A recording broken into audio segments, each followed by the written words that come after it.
Beef jerky. No, you gotta say hey first. Why do I have to say hey?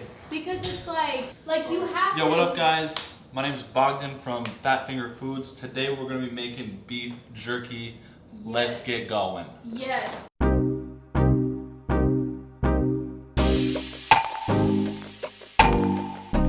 Beef jerky isn't just something from cowboy movies that you eat, it's something that you can easily make at home all year round. This is going to be a base recipe, so it's only going to have 5 ingredients, and from there you can add anything from chipotle chilies to extra garlic and anything else. We're going to start off with a leaner piece of meat called the London Broil.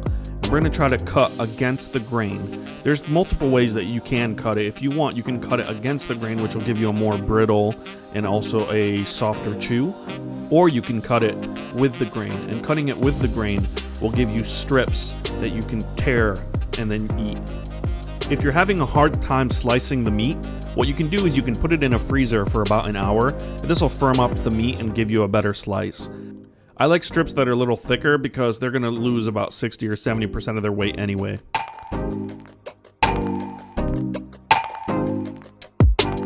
Once your strips are cut, we're going to use about 1/3 of a cup of regular soy sauce.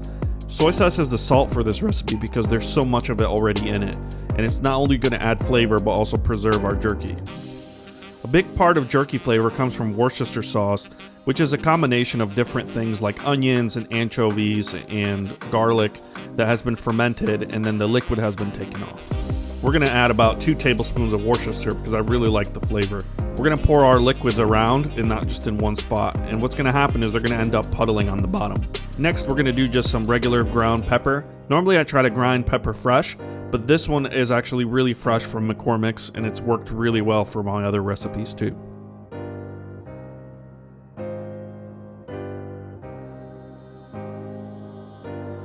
The last ingredient we're going to add is garlic powder. You can use fresh garlic if you want. I find it a bit more harsh, and regular garlic powder has more of a roasted flavor. You'll notice on the bottom of the bowl there's already a puddle of our liquid for marinating. Normally when beef jerky companies are making beef jerky, the meat goes into a tumbler and tumbles with the marinade. We're going to do the same sort of thing just with our hands. We're going to try to spin the meat and sort of press the liquid into it. And what will happen is by the end of this whole process, most of the liquid will be completely gone. This also helps us get an even coat with our marinade and seasonings. Once we've mixed and coated our beef, we're going to want to put it in a Ziploc bag. Ziploc bags work very well because you can push the air out of them, and then they also keep all the liquid in. You can turn the bag inside out so you don't have anything that's left over getting all over your bag. Once you've loaded up your Ziploc bag, it's going to go in a fridge for about 2 days. Your meat's going to go from this to this. We're going to get out a dehydrator. We're going to do this in 2 different ways. We're going to do an oven method and a dehydrator method. I got this dehydrator for $10 at a garage sale, and I've been using it for about 6 years. We're going to try to lay our strips with space in between them so that the air can pass through and dry well. Set your dehydrator to 155 degrees, and we're going to go for about 3 hours.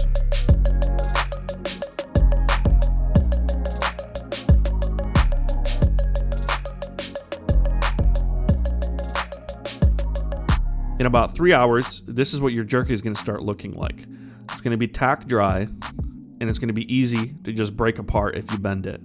If you're going for more of a leathery jerky, you have to go for less time. Next, we're going to do the oven method. You're going to need a wire rack and a cookie sheet. A wire rack is one of the best things that you can have. You're going to place your beef jerky on the wire rack, well spaced, so that the air can pass over and under. This will help us so that we don't have to flip it in halfway through. Set your oven to bake and to 210 degrees. The best thing is a convection oven, which has a fan inside that'll blow the hot air. You want to close the oven door and put a wooden spoon so that the air has somewhere to go. This will create better airflow and create a better tasting jerky at the end. After about 3 hours, your oven jerky should be done and ready. I found that the oven jerky actually has a better flavor than the one that's in the dehydrator. Surprisingly, it still looks the same and acts the same as the dehydrated jerky, which was dried at a much lower temperature. And that's homemade jerky, guys. Check it out.